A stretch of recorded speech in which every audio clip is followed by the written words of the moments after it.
IPMJ, reequilíbrio de contrato entre Prefeitura e Águas de Jaú, falta de contingente no Corpo de Bombeiros e muitos outros assuntos compõem a pauta desta edição do programa Fala Vereador. E para tratar dessas questões, eu recebo aqui no plenário do Poder Legislativo o vereador do Republicanos, Luizinho Andretto. Vereador, obrigado pela sua presença aqui, viu? Eu que agradeço mais uma vez o espaço aberto para poder passar os trabalhos realizados na Câmara. Bom, a gente começa o nosso bate-papo já, vereador, falando sobre IPMJ. Nós tratamos desse assunto no programa passado, mas a expectativa é que o projeto que prevê a extinção do IPMJ e também, a princípio, da assistência médica que é prestada, ainda no mês de agosto ou mais tardar no mês de setembro. Recentemente, o senhor, juntamente com outros vereadores, fez um requerimento pedindo para que o prefeito estude a possibilidade de manter a assistência médica aos segurados, né? Mesmo que seja de uma outra forma. Recentemente também ocorreu uma reunião entre os 17 vereadores para tratar dessa questão. O que o senhor pode trazer de novidade a respeito do assunto e qual a expectativa com relação à votação desse projeto no mês de agosto, se ele deve passar ou não? É um abacaxi que a gente vai ter que descascar agora, já era para ter sido resolvido em outras administrações, mas nós nos reunimos, a gente fez reunião, conversamos, reuni junto com o Burgo, com o Matheus, e nós apresentamos recentemente um requerimento para o Executivo com uma sugestão de projeto. Nós pesquisamos em outras cidades que também tinha Instituto de Previdência Municipal e pegamos alguns exemplos, relacionamos e mandamos para o Executivo para ele analisar qual é a possibilidade de ser implantado aqui em Jaú. O município de Osasco foi utilizado, inclusive, como exemplo, né? Isso, nesse requerimento foi de Osasco. Já pesquisamos também de Curitiba, só que aí como muda o de estado, então muda o entendimento de Ministério Público, então é um pouco difícil. Mas de Osasco a gente foi o que encaminhou para o Executivo para ele analisar a possibilidade de implantar em Jaú. A gente fez recentemente também uma reunião entre todos os vereadores. Conseguimos reunir os 17, que é uma coisa difícil, situação e oposição, como eles classificam, e foi deixado algumas propostas. Porque o problema hoje, Ângelo, não é em si o pagamento do benefício, que é o direito do beneficiário, mas o problema principal está no benefício médico, na área médica. Que hoje o pessoal pode chegar e fazer a consulta em qualquer médico, e chega aqui e a prefeitura paga essa conta. Então, a gente sabe que não pode desassisti-los, imediatamente jogar para o SUS. Tem pessoas que hoje estão internadas, então se a gente cancela hoje o IPMJ, o que vai ser dessa pessoa que está lá hoje, recebendo os cuidados médicos? Então a gente quer fazer uma coisa justa, que seja justa para o beneficiário e para a população, para o contribuinte também. Então vamos regrar, a ideia nossa é fazer diretrizes e deixar um ambiente justo, é simplesmente isso. Acho que há um consenso entre a maioria que precisa ser feitas mudanças, e provavelmente agora na votação vai ser uma votação unânime, acredito eu, mas em benefício à população, aos beneficiários e cobrando do Executivo um novo projeto, para que seja encaminhado para a gente aqui, votar um projeto que seja bom. Extinguir só por extinguir, acho que não é o caminho. Isso é um consenso entre os vereadores, né? Pelo que a gente observa, conversando inclusive com os parlamentares locais, de que há necessidade de continuar de alguma forma com a prestação da assistência na área da saúde. Talvez não nos mesmos moldes que é feito hoje, né, vereador? A gente trabalha muito com o direito adquirido. Essas pessoas elas contribuíram para receber esse benefício. Mas a gente tem que fazer algumas normativas, tem que regrar, porque o jeito que está hoje é insustentável com apontamentos do Tribunal de Contas. Então, Ministério Público, às vezes a população em geral não sabe, mas a gente deve satisfação para alguém, para o superior. É o Ministério Público, é o Tribunal de Contas que aponta algumas irregularidades, que é a obrigação do Executivo fazer a regularização e a Câmara que faz a chancela, que aprova ou não. O que está hoje mandando para a Câmara, ao meu ver, e da maioria pelo que eu pude acompanhar, não está contente. Então, eu vejo que eu não vou hoje eu não iria a favor ao projeto, obrigando o município, ao Executivo, o prefeito a mandar uma coisa nova, uma coisa diferente que não seja jogar o povo na rua, está recebendo atendimento hoje. como o vereador disse, né, são os chamados órgãos de controle, né? E o legislativo tem que prezar pela legalidade também das suas ações. Com certeza. Vereador, vamos falar sobre um outro requerimento em que o senhor pede para que o prefeito, né, informe sobre a possibilidade de realizar um reequilíbrio contratual entre o município e a Águas de Jaú. Se isso ocorrer, de que forma o morador pode ser beneficiado e qual o propósito do requerimento? A principal proposta do requerimento é fazer o levantamento, a gente descobriu que existe um processo da Águas de Jaú com a Águas de Mandaguaí, que é sobre o valor que a Águas de Jaú paga para utilizar a água captada pela Mandaguaí. Isso é um processo antigo que obrigou a Águas de Jaú a ter que fazer a compra dessa água. Hoje os valores estão muito defasados. A princípio, a informação que nós temos é que a Águas de Jaú paga a mais do que ela repassa para a população. Então, na Justiça está tentando fazer esse reequilíbrio de contas.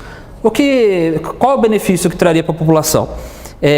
Seria o valor mais baixo da tarifa. Uhum. Então, o que a gente pensou? O prefeito ele fez uma promessa de campanha que colocaria os bloqueadores de ar no hidrômetro dos munícipes. Então, o que a gente queria? O projeto do prefeito hoje, ele tem como normativa que a pessoa vai pagar tanto pelo bloqueador como a instalação. Então, nós entramos com esse requerimento, solicitando essas informações, para ver se, através desse reequilíbrio do contrato, a instalação, pelo menos, não fosse gratuita por conta da Águas de Jaú. O valor que a Águas de Jaú ganharia na diferença da compra da água do Mandaguaí seria revertida para a população com a instalação gratuita do bloqueador. Porque o povo já é onerado com o ar. Agora vai ter que ser onerado em comprar o aparelho e pagar a instalação. Então, pelo menos, a instalação seria gratuita por conta da concessionária. Ainda nessa questão de fornecimento de água, o senhor fez um requerimento, né, assinado com outros vereadores, em parceria com outros vereadores, questionando a agência reguladora, SAENJA, sobre os recursos que são repassados para a agência, é isso, vereador? Isso, a gente sabe que hoje o SAENJA virou uma reguladora, para funcionar como uma reguladora da concessionária e, pelo contrato, uma porcentagem mensal é repassada à concessionária, ao SAENJA. A Águas de Jaú manda para o SAENJA. Então, o questionamento é, onde está esse dinheiro? Qual é a quantidade? A gente sabe que o SAENJA ele tem pouquíssimos funcionários, então a gente quer questionar onde está sendo aplicado esse dinheiro. Está sendo juntado numa conta? Está virando um bolo na conta? O que está sendo feito com esse dinheiro? E no que pode ser revertido para a população. Aí entra também a instalação. Às vezes esse dinheiro pode ser utilizado para fazer a instalação gratuita do bloqueador. Então é tudo para reverter. A Águas de Jaú passa o dinheiro para o SAENJA, a gente pode reverter esse valor que não é utilizado para pagar funcionários e as despesas da concessionária, da agência reguladora. Então esse valor pode ser repassado para a população em alguma forma de benefício.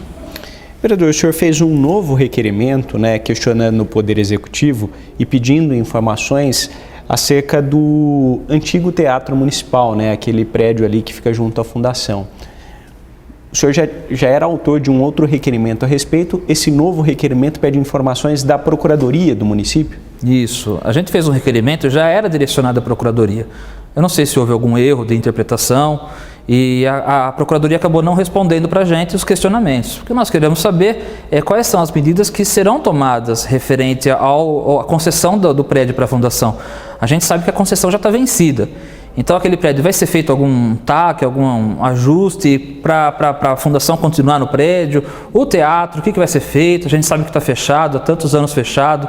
A informação que nós tivemos é que a Fundação ela fechou o teatro, ela isolou o teatro do prédio em si, do prédio total, para poder liberar as áreas de baixo.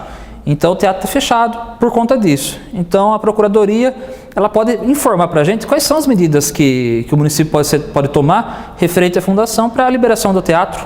Ou então a Fundação assumir o teatro a troco da utilização do prédio. Então são vários questionamentos que a gente pode entrar num acordo para voltar a gente ter um espaço digno de apresentações dos nossos artistas.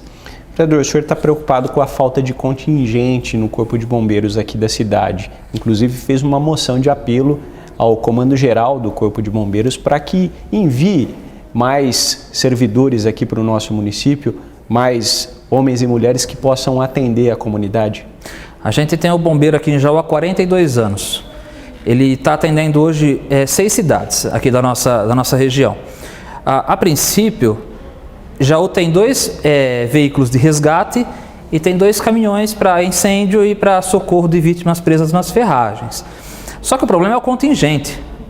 Hoje são 3 bombeiros que ficam para o resgate e 3 para o caminhão. Se acontece uma ocorrência que necessita de outros veículos, já não tem contingente no quartel. Aí tem que chamar quem está de folga no dia para cumprir essa medida de urgência. Então é uma solicitação que a gente pede, a gente recebe os pedidos, conversa com o pessoal do bombeiro, vê quais são os problemas, e eles relataram que a falta de contingente é um dos problemas. O bombeiro de Jaú dá até dó, já passou algumas situações, foi falta de comida, era viatura quebrada, então a gente está tentando buscar uma reparação dos danos que já foram causados nos bombeiros e tentar erguer eles novamente. Fazem um trabalho excelente aqui na nossa região, não tem nem o que falar, é a corporação mais respeitada, porque está lá se arriscando, salvando vidas, e às vezes não tem ela não é reconhecida, falta um pouco de reconhecimento. Então, quem sabe com essa moção, o governo estadual dê uma olhada diferente aqui para o nosso quartel e traga mais servidores públicos aqui para trabalhar os nossos militares aqui. E esse é um dos períodos do ano mais críticos, né, para o Corpo de Bombeiros por conta das queimadas, né, esse período seco que a gente vive aí. A gente vê, a prefeitura inclusive fez uma brigada de incêndio agora, tem a Defesa Civil que está um pouco mais equipada, mas acho que 90% dos atendimentos são feitos pelos bombeiros, que às vezes tem que se deslocar, a cidade hoje cresceu, tem que se deslocar para regiões aí para apagar fogo, sendo que às vezes acontece outra ocorrência do outro lado, já não tem equipe, o caminhão até tem, mas a falta de equipe para fazer esse deslocamento. O povo também tem que ter um pouco de consciência, né? Fogo também não dá, né? Além das ocorrências já de rotina, acontece ainda a pessoa taca fogo no terreno, já é demais também já, né? Só o fato da gente ter que dizer que esse é um dos períodos mais críticos por conta das queimadas já é um contrassenso, né? Total. Porque o bombeiro deveria estar para socorrer, na verdade, em casos mais graves, não durante a falta de consciência de algumas pessoas. Exatamente. Vereador, o senhor fez um requerimento pedindo informações da Prefeitura sobre serviços especializados de informação e apoio às secretarias municipais entre os anos de 2019, 2020 e 2021. Qual que é o objetivo desse requerimento? Quais informações o senhor quer angariar? E ele também está atrelado a um projeto que foi discutido recentemente aqui na casa. Isso, é um projeto da lei da lista de medicamentos. Infelizmente houve divergências entre alguns vereadores, a base resolveu não aprovar o projeto, alegando que não teria tempo hábil e que seria inviável fazer uma lista de medicamentos hoje disponíveis e indisponíveis na rede municipal. Então eu fiz uma rápida pesquisa e descobri no site da transparência da Prefeitura que existe um contrato em andamento, já foi licitado, já está em andamento, e que prevê, dentre a informatização da saúde, prevê a lista de medicamentos. Então cada postinho tem acesso a esse sistema, a farmácia central tem acesso, então já tem esse sistema pronto. É só torná-lo público, porque hoje é um sistema interno da Secretaria de Saúde. É uma coisa simples, já tem, a dificuldade maior era em fazer um sistema novo. Já tem o sistema, ele está em andamento, ele foi firmado em fevereiro de 2020, ele tem o prazo de 2 anos, de 1 ano, só que por conta da pandemia ele foi prorrogado. Então o questionamento tem esse sistema? Tem. Está sendo utilizado? Tá. Tem a lista de medicamentos? Isso não está sendo feito. Por quê? E se não está sendo feito, a Prefeitura tem por obrigação cobrar da empresa ou ela pode reincidir esse contrato. Está em cláusula. Já tem a lista de medicamentos, é simples, é só torná-la pública. E nesse projeto de lei que não foi aprovado aqui na casa, vocês entraram num consenso em fazer uma alteração num projeto já existente. Isso, um dos questionamentos quando a gente estava conversando, discutindo esse projeto do Fábio Souza, é que já existia um projeto parecido, 2 projetos na verdade parecidos na Câmara. Então o que nós fizemos? Levantamos esses 2 projetos, um deles nós fizemos alteração e o outro estamos revogando. Ele está em tramitação e a gente vai aguardar agora se há um consenso, já que algumas medidas que foi levantadas pelos vereadores da situação, que era o prazo para a prefeitura de colocar o sistema no ar. Falaram que a prefeitura não teria tempo hábil para isso. Dentre os tópicos do projeto, a gente coloca que tem um prazo de 180 dias, 6 meses para fazer a implantação desse sistema. Então, nós fizemos um projeto novo, em base dos que já existiam, com as medidas que foram levantadas pelos vereadores da situação.